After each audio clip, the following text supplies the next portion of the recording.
Hi, guess who's back? Happy spring. Hallelujah. Glory be hallelujah. In Minnesota where I live, normally March, historically kind of tended to be like, well, really snowy, shitty, you know, tended to be a lot of snow month. But this month, man, as soon as March hit around, it actually got unseasonably warm, which I'll take. Basically all the snow, you might as well just say all the snow is gone except for into shaded areas. The reason I took a hiatus is because this past winter was particularly miserable. It got like 20 degrees below average like in November, and it seemed like it just stayed that way all winter. It was just horrible. And when the weather is like that, I have absolutely no motivation to do anything whatsoever. So I had planned at the time, you know, I would assume that when it got warm, I would get motivation to resume movie reviews, which is of course what I'm doing. I'm very happy to be back, and I'm grateful for the subscribers I've gotten, like a couple more since several months ago. But I'm just glad you all didn't bail and whatever, and I guess I never officially said, why I went or if I'd be back. But anyway, all's well, it ends well, I'm back. I'm here to, I don't know if I even remember how to review movies, but I'm here at any rate. I'm here to try to review Jupiter Ascending. Now I've seen this quite a while ago, so bear with me if I don't remember much of it. Not that in particular it was necessarily even memorable. So that's right. From the Farley brothers, or from the Farley siblings.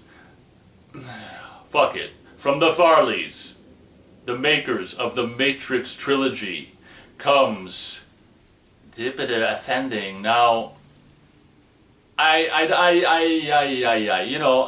just rewatched the Matrix trilogy because I think, and I'm gonna have to review that at some point because I think that is just pretty amazing and pretty amazing. And I'm surprised, really surprised actually, considering how popular it was, that they didn't, talk them into, Warner Brothers didn't talk them into making like another trilogy or part 4 or something. I really thought that, especially after the success of, Reloaded and shit, that it would just be a matter of time before we got more. And I'm really surprised and actually impressed that there probably will never be any more Matrix stuff, as popular as that stuff was. until I suppose Disney gets the rights to the Matrix movies down the line, then they'll continue making them as long as they can make money off them, like another franchise we're aware of.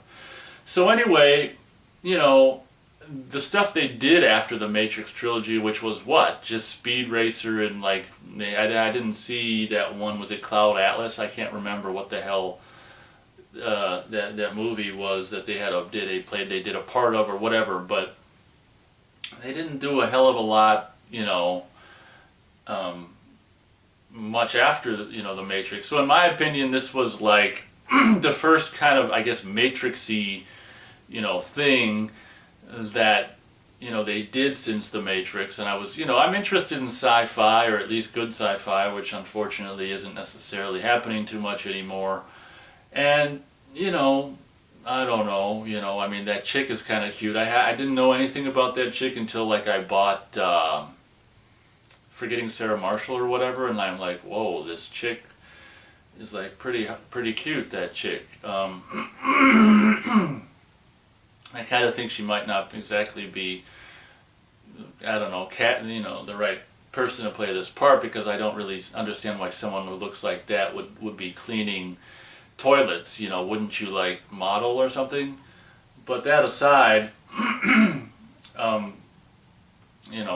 I'd date her. She's cute. And then you got that one guy who's I can't remember his name, but I can't remember her name either. But if you know the movie, you can look it up online. You can Bing it and Bing the title of Jupiter Ascending, and you can find out the 2 lead stars who are in it. It's that girl and that guy. But that guy is just the girls are all for that guy, and all the guys are all for that girl. But those 2 people are in this movie, and I went to obviously a budget, weekday super budget showing, because my because I don't want to spend any more than I have to for these movies, which for the most part, these new movies, which for the most part disappoint. And I went to the movie and it started when the frickin' commercials and trailers were over.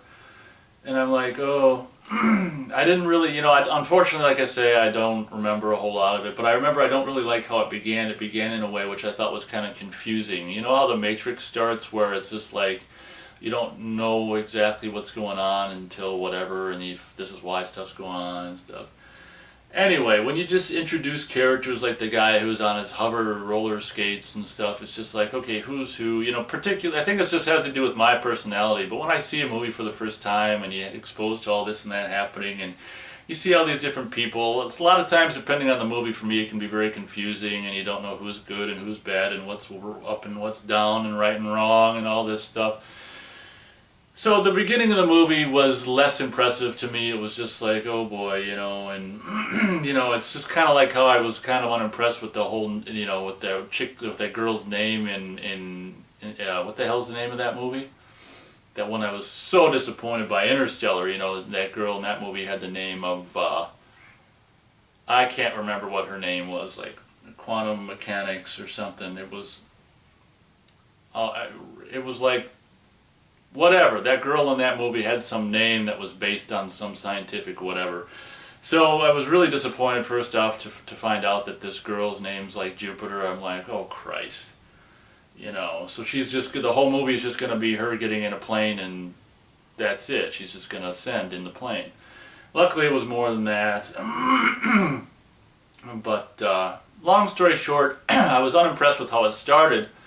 And then you kind of get this slam bang, like roll your eyes, yeah, we've never seen that before, like action scene when they go flying around the city. I can't even remember what the hell, were they in some flying device, or was he carrying her with his hover boots? I can't remember.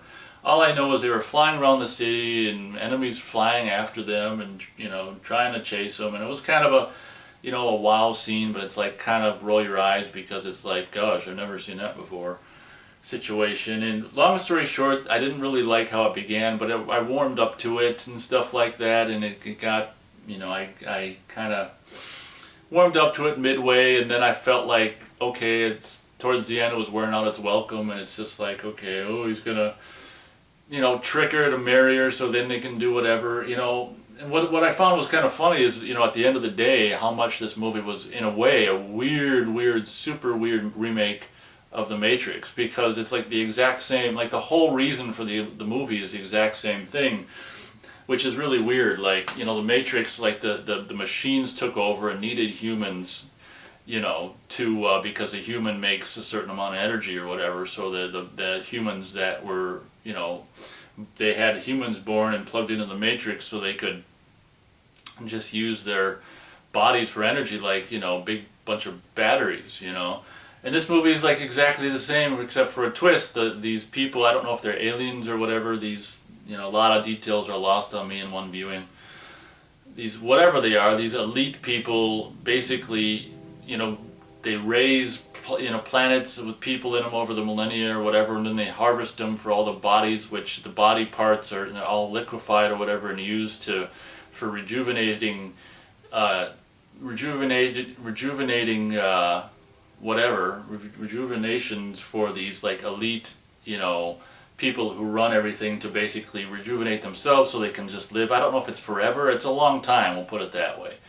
So it's the same thing where it's just like, the mankind is not harvested for batteries this time, but harvested for the ability of these elites that, use the solar system as basically just farmland, the planets as farmland, to just let humans or whatever grow over the millennias, and then just harvest the whole planet for this handy, substance of human jelly or whatever that they bathe in to extend their life, to continue to extend their life. Because it's kind of like they made a good point where, like, in the whole universe, the resources aren't necessarily, very valuable if you got an infinity of planets for resources. The thing that is valuable is, I can't remember what they said, time. And this goo allows us to extend our life, so in essence extend time. And what I think is really kind of stupid about that whole thing is if technology and shit is so advanced, like in this kind of that and whatever, these elites and shit, I mean, really, as far as I know, if what I've heard is true, I mean, basically everything that exists is just a creation of like atoms and molecules and all this shit. So I would say in a really super like elite, highly civilized, society, surely they would be able to have a machine that would turn any atom or any, not atom, but any substance and just rearrange the molecules to create whatever you need it to create, kind of like on Star Trek The Next Generation when you have that little thing that just, you say, tea, old gray, hot, and it just, it just makes, just out of nowhere, it beams tea, old gray, hot into the little, whatever it's called, and then you drink it. It's just like, if you got all this like elite technology and shit, you should be able to make this substance that you're harvesting planets for out of like thin air, like turn like just sunlight into this rejuvenating goo that you can bathe in.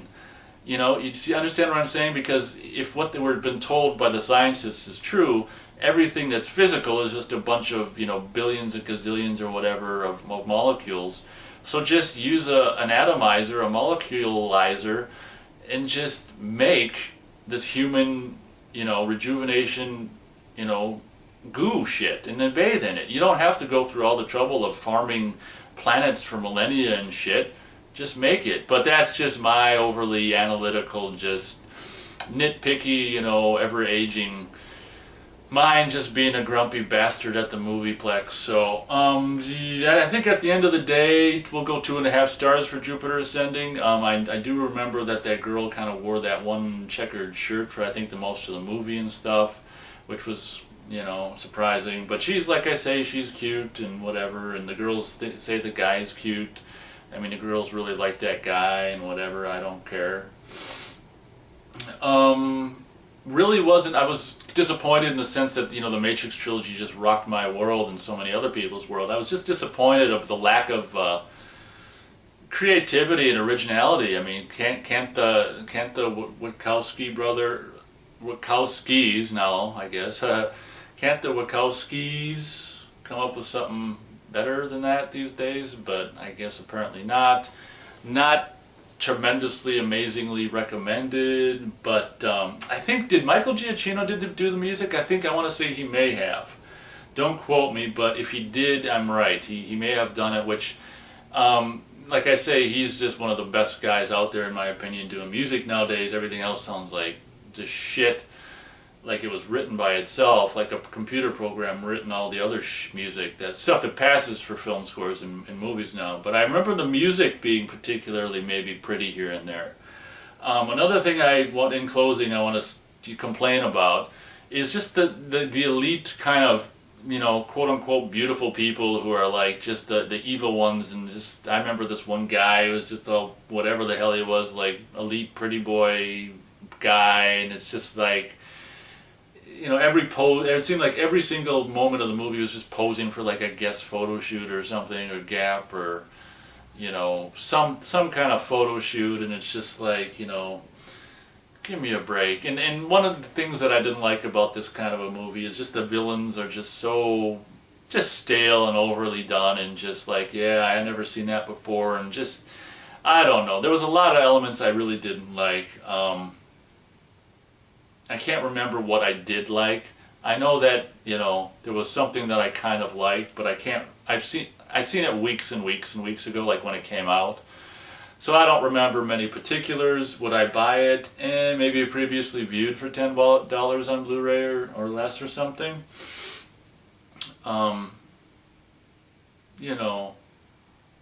The problem is when you're, getting on in age and years is like I am. I mean, and you've seen so many movies. The problem is it's just like you become aware of the fact that you're just seeing the same stuff rehashed over and over and over. Like I say, this is a very, very, very loose remake, or could be construed as a very, very loose remake of The Matrix. And just harvesting humans just for a different thing. The next time the Wachowskis do a movie, they'll just be harvesting humans to make them into lollipops just for little girls and shit. So Thank you very much for watching my triumphant return video to movie reviews. The weather is supposed to get maybe a little cooler next week, so I can't guarantee a steady flow of videos in this kind of hectic transitional spring period. But regardless of what the weather's going to be next week, I mean, the sun's obviously getting stronger each day. It's getting higher into the sky each day. I mean, we're heading towards spring. I mean, there's no question about that. So I mean, winter has to lose eventually. So you can be sure to expect to continue to see movie reviews from me. And until next time, thank you very much for watching, and I'll catch you next time.